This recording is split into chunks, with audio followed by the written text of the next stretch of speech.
dolido, brindo por ti. Por los corazones sin relleno, por la gente todoterreno, brindo por ti. La gran ocasión de que tuvimos todos los argentinos en el día de ayer fue de votar, de ejercer la democracia en su mayor esplendor, el hecho de decidir cada uno al candidato que más se adecúa a nuestras necesidades o a nuestros ideales, ¿por qué no?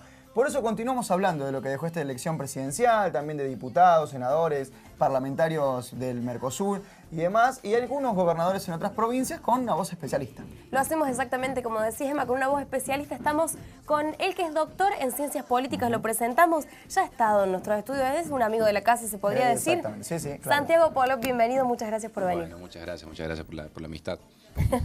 Santiago, ¿podés hacer un análisis a rasgos generales de lo que pasó ayer? Sí, a ver, en rasgos generales, como que son muchos rasgos generales que ha dejado esta elección. Creo que en primer lugar, o sea, es destacar el porcentaje de votación. Votó el 80% del padrón electoral, lo cual es un número alto y siempre hay que destacarlo. Es una gimnasia democrática a la cual evidentemente ya nos hemos acostumbrado y es sana. Luego, digamos, lo duro, el núcleo duro son los números. La elección la gana Scioli, sí, se esperaba que la ganara Scioli, pero no se esperaba, digamos, tan proximidad, claro, tan poca diferencia con el segundo puesto, que es el de Mauricio Macri. Se hablaba, o se cansaron de hablar las encuestadoras y demás, digamos, de que la posibilidad del balotaje era real y concreta, pero de que la diferencia entre uno y otro iba a ser de 7, 8 o hasta 9 puntos, lo cual, digamos, con una diferencia de 2,5 puntos, evidentemente indica que las encuestadoras tendrán que replantearse muchas veces, o mucho, digamos, los modos de toma de datos. Luego, digamos, el otro dato saliente me parece que es la provincia de Buenos Aires, la sorpresa que es, me parece, la victoria de María Eugenia Vidal. Se sabía que Aníbal Fernández iba a tener una elección difícil por la propia historia de la campaña, como se había dado la interna con Domínguez y con Espinosa de la Matanza. También con la andanada, digamos, mediática que tuvo en su contra en los últimos tiempos, que también lógicamente le causó una mella de votantes. Así que creo que esos dos son como los grandes datos salientes así en términos generales de la elección. Creo, y esto es también una hipótesis, que si hay que buscar o preguntarse por qué estos resultados para el Frente para la Victoria cuando se esperaba otra cosa, creo que hay que buscarlo en el origen anterior a las PASO. Creo que Randazzo es lo que cambia totalmente la ecuación de la elección.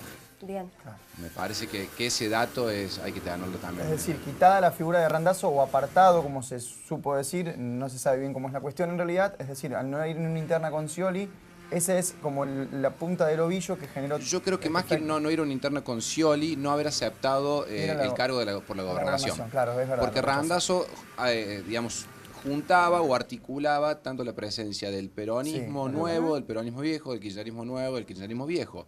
Se decía que Randazzo la provincia le ganaba sin mayor transpiración, digamos, sin transpirar demasiado, porque era bien visto incluso por grupos que estaban con el kirchnerismo tal vez entre ojos, hubieran suscrito a una candidatura y a una gobernación de Randazzo. Entonces, al caerse Randazzo, al no aceptar la gobernación, retirarse de la contienda, me parece que deslegitima un poco ahí al Frente para la Victoria en Buenos Aires, y abre, digamos, el camino a postular dos figuras como Domínguez y Aníbal Fernández, distintas, muy diferentes y con disputas históricas dentro del conurbano, lo cual lógicamente llevó a una confrontación dentro de las propias huestes, digamos, que da, bueno, como resultado algunas cosas medias extrañas.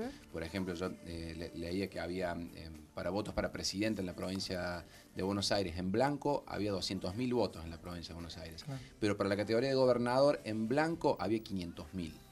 Entonces, es llamativo y me parece que Aníbal Fernández algo de eso hacía alusión esta mañana cuando decía que había... Tradición. Sí, habló de una tradición. Creo que hubo tanto de algunos dirigentes como de algunas comunas y demás, que no jugaron a lo que se les pidió que jugara. Entonces creo que ahí también hay que ver. Y lógicamente, luego lo otro que hay que destacar es la impecable y la capacidad que ha sabido tener el PRO y los ideólogos del PRO para llevar a cabo una campaña netamente mediática. Porque, claro, lo decías recién, una campaña prácticamente apolítica. Exactamente. Yo creo que el discurso en general, y creo que anoche se confirma, digamos, la hipótesis, el discurso del PRO, el discurso tanto de Michetti como Macri, como Vidal, es de la antipolítica, es decir, el discurso desideologizado. Macri llama a votar, por ejemplo, a la izquierda, a votar por él, o sea, cuando son programas políticos absolutamente encontrados. Yo no imaginaría nunca un votante, un militante de la izquierda llamando o pidiendo el voto de Macri, es decir, Exactamente, a la inversa. al revés. Claro.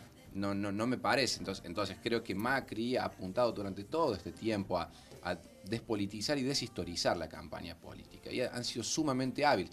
Y creo incluso es más.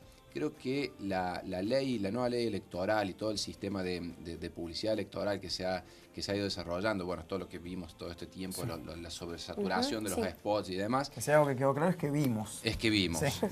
Pero creo que le ha sido, fíjate vos, muy favorable para el tipo de discurso y el tipo de campaña que lleva a cabo el PRO.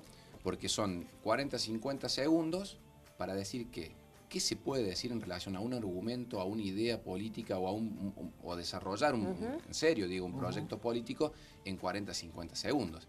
Es mucho más efectivo, digamos, la mirada o el señalarte, digamos, de decirte que te hablo a vos, etcétera. Todas las estrategias publicitarias, ¿no? Exacto, hay un tipo de votante consumidor, entonces se le apunta a personalizar el voto. Te apunto a vos o a vos, pero en términos sumamente personales. Entonces creo que en eso han sido sumamente hábiles. ¿Qué pensás, Santiago, que pasó entre las PASO y entre estas elecciones? En estos 50 días nada más. En estos 50 días, bueno, creo que se reforzó mucho, me parece, la campaña esta mediática que les decía. Creo que el Frente para la Victoria no pudo resolver estas internas que decíamos ahí en la provincia de Buenos Aires, porque vos fíjate, por ejemplo, en Córdoba, el FPV, a pesar de que queda de vuelta en tercer lugar, sacas entre 5 y 6 puntos más que las PASO. Lo cual, es verdad que se decía que ellos aspiraban a lograr un 22, 23%, quedan por debajo, pero así todo crecen. El único lugar donde han decrecido ha sido en la provincia de Buenos Aires. Exacto. Entonces, yo creo que la matriz de discusión está en ver cómo resolvió o qué no resolvió el Frente para la Victoria en este caso. Y creo que tiene que ver también con esto, digamos, de no haber sabido apuntar a más de este tipo de política efectista, ¿sí? Del discurso efectista para generar una relación, digamos, de identificación política con los sujetos. Creo que por el otro lado lo que se apuntó siempre es a diluir las identidades políticas.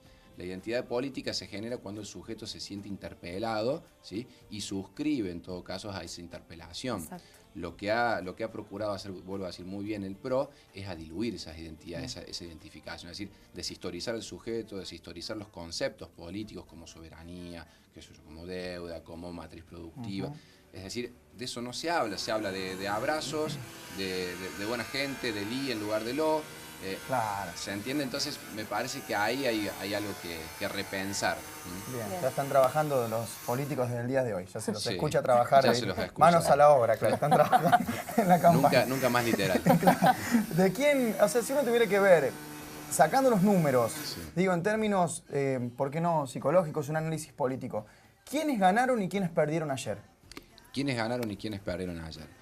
Lógicamente ganó para mí un esquema político, una forma de hacer política, ¿sí? Una forma de hacer política que entiende justamente que la capacidad de llevar adelante una política es despolitizando a los sujetos. Entonces yo creo que eso es, en primer lugar, el ganador, digamos, conceptual. Luego tenés el ganador material, es Macri. Lógicamente se veía claramente la diferencia entre los búnkers de campaña. Scioli, a pesar de haber ganado la elección, ¿sí? El tono fue muy tranquilo, muy homogéneo, ¿sí? Apuntó lógicamente a reivindicar, fíjate vos también las banderas, dijo, de los humildes, de los pobres y de las clases medias, ¿sí? Ya se intenta segmentar claramente hacia dónde se va a polarizar la elección, porque se va a polarizar, ¿sí? La otra gran ganadora, lógicamente, es María Eugenia Vidal. Va a ser la gobernadora de Buenos Aires. Hay que ver cómo se maneja. Va a ser seguramente una gobernación compleja, va a tener que articular muchas cosas porque se sabe, ahí está el 37% del electorado del país, hay mucha gente, muchos problemas, por lo tanto va a tener un desafío muy grande. Creo que también hay una victoria empírica casi para la izquierda, digamos, porque ha conseguido subir el número de votantes. Y bueno, y hay que ver, bueno, Massa también, lógicamente Massa con esto, y ese es otro dato creo que importante, se empieza a cotizar. O sea, Macri, si fue inteligente, anoche no le atendió el teléfono a nadie. Van a haber llamado a todos, pero no le tiene que haber atendido el teléfono a nadie. Digo porque a medida que pasan las horas, su posición se cotiza. No digo con esto y no lo creo que todos los votos sean automáticamente trasladables. Claro. No lo creo, no lo creo. Pero lógicamente que él tendrá su arrastre si dice yo voy por uno o voy por otro. Y Massa, digo, va a ser cuidadoso en eso.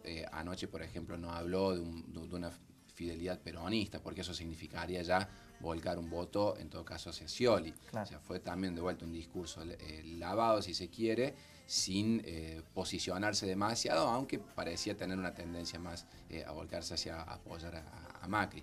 Habrá que ver cómo se juegan las fichas esta semana, cómo va a ser el entrecruzamiento de llamados y demás. Pero vuelvo a decir, me parece que la discusión no es tanto por la personalidad de Massa que vaya a arrastrar los votos, sino por saber apuntar bien a qué votante quiere que se vote por cada fuerza. Bien. ¿Qué auguras para el 22 de noviembre? Si se puede. Y entramos en el terreno de los pronósticos. Sí. Yo te decía hace un rato, digo, pronósticos por lo general lo hacen los que hacen el clima, los tarotistas, los economistas y ahora los encuestadores, y por lo general hemos visto que se equivocan. Sí. Pero digo, ¿qué se puede esperar de acá en adelante? Creo que por el Frente para la Victoria intentar polarizar la elección. La va a intentar polarizar claramente en relación a los conceptos históricos, vuelvo a decir, es decir, a dónde se construye lo que se ha construido, en relación a qué sujetos y enfrentando a qué poderes, ¿sí? Pero eso le va a dar también, me parece, más argumentos, si se quiere, o va a reforzar la hipótesis del PRO, de que del otro lado se quiere polarizar y se quiere enfrentar a los argentinos y demás. Van a intentar lavar, digamos, el discurso, van a evitar la confrontación directa política, ¿sí? Intercambiándola por esta suerte de anomia conceptual o de no poner los pies en el barro, digamos, ¿no? Se van a mantener en este discurso, me parece, de la revolución del amor y de la alegría, etcétera, etcétera, pero la política pasa por el barro, ¿no? Por acá sucede que los candidatos, como por ejemplo Macri y como es Massa, son de partidos diferentes políticos, pero la gente hoy, yo no creo que la gran mayoría, me parece a mí, no vota con un partido definido como era antes, radical o peronista. Exacto. Hoy la gente vota lo que crea conveniente para mejorar la actualidad que tiene. Sí, muchos votan por lo que generan hoy en día muchos candidatos, que es la simpatía también. Sí, exacto. Yo creo que tiene que ver también con este clima de época o este tiempo político que vivimos, en el cual las identidades políticas se diluyen. Las identidades políticas son fuertes cuando generan, digamos, una realidad que te identifica a vos concretamente como sujeto político, es decir, porque te embanderas, no sé, en defensa de los humildes o por los trabajadores o por las minorías, etcétera, etcétera, ¿sí? Y a eso se le ponía un símbolo o un título partidario. Ahora esa identidad política se ha ido diluyendo, se va, digamos, fragmentando esa identidad política fuerte, y ahora, claro, está más abierto a esto, a si el candidato te parece piola, o es buena onda, o baila bien, o si te genera, digamos, una simpatía o un cariño, que es algo que mayormente estos candidatos generan hasta cierto nivel. No generan, por ejemplo, el nivel pasional, me parece a mí, político que han generado otros presidentes, otras figuras políticas, como en la actualidad la propia presidenta. Seguro. Esa capacidad de generar ese apasionamiento político, ninguno de los candidatos de esto me parece que lo tiene. Así que me parece que transitan en un nivel menor de esas simpatías o esos acuerdos. Bien. Pregunto para cerrar, ¿no? Si les parece, ¿qué pasó con De la Sota? Con todo el apoyo que tenía en la provincia de Córdoba, que aparentemente en esta elección no se vio tan reflejado. Sí, eso también es otro dato extraño. Evidentemente nadie tiene los votos en la mano, vos bien lo decías hace un rato. Hubo muchos fiscales generales con los que ayer tuve contacto que me decían estar sorprendidos por eso, fiscales del propio partido de la Sota, de cómo la gente les había votado a los diputados, pero votaban a Macri para presidente. Claro. Lo cual, vuelvo a decir, en términos conceptuales políticos es extraño, o sea, porque son propuestas políticas diferentes. Si bien para mí Massa representa una cierta derecha política, Macri es una derecha económica, no son lo mismo. Pero digo, no parece el votante natural de Massa que lo vaya a votar a Macri, sin embargo, es lo que sucedió. Exacto. Pero había también otros casos sumamente extraños, o sea, alguien que votó, por ejemplo, un caso me contaron en realidad no uno, varios, de alguien que votaba como presidente a Macri y el resto de la lista a la izquierda. Claro. Sumamente contradictorio, digamos, las posiciones Sí. políticas. Entonces digo, bueno, entonces hay algo de esto, que nadie tiene el capital político en la mano.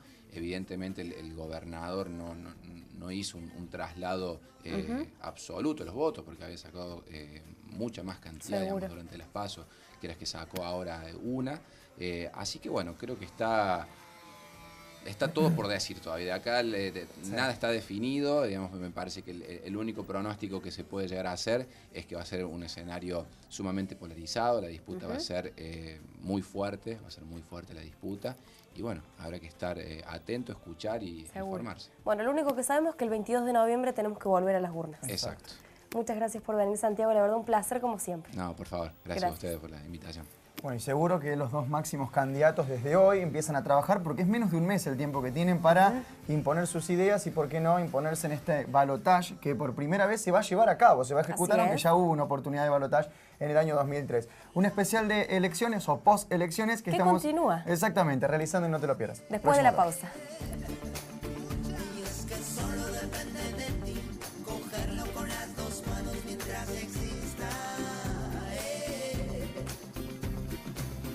Por tu guiño, cuando mi cuerpo andaba dolido, brindo por ti.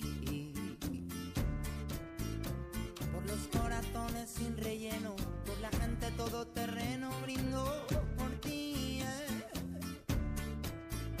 Por los que abrazan su pasado, pasaporte para su paso, brindo por ti. Por los que hablan sin hablar, con miradas de complicidad, brindo